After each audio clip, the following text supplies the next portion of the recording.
this is my prediction is that, we're not going to see a Great Depression, yeah, or an outcome of, similar to Great Depression.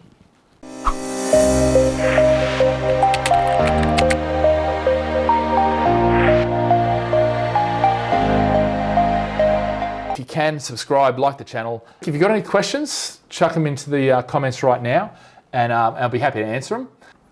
Hold on. Game looks like different, but however, finance is managed much better in digital age, so we see different workaround schemes and scale shift.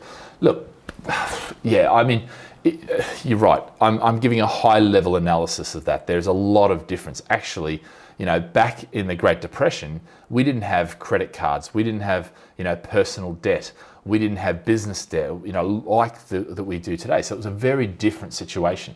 It was very simplistic back then.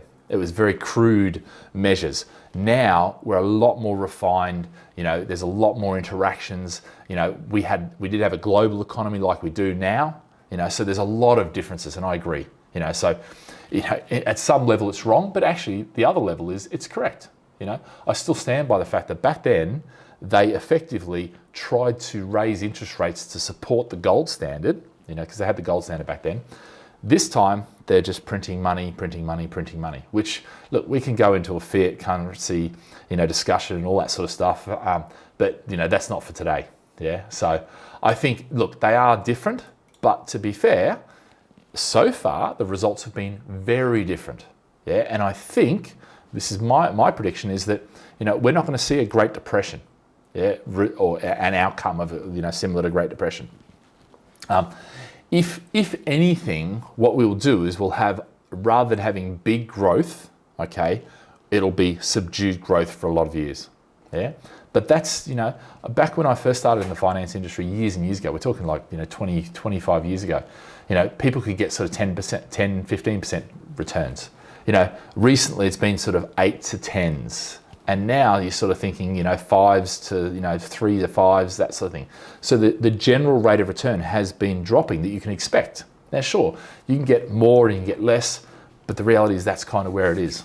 So, look, there's huge opportunities out there. And as long as you're not, the news is there to have the headlines. And, unfortunately that's, and a lot of them are the majority of the negative headlines, unfortunately.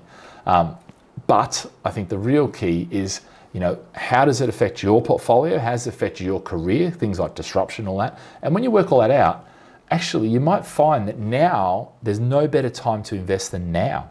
The rates are insane. I mean, we're talking, I've got some clients who are talking about 1.9%, which is just extraordinary, and, the cash flow on that is so cheap. And they're able to lock that in for 2 to 5 years. Any questions you've got, you can call the team, you can email the team, and we're more than happy to answer it. More than happy to give you, our 2 cents in predictions and where we think things are going and how your strategy can work or not work, and all that sort of stuff. We're here to sort of help you guys.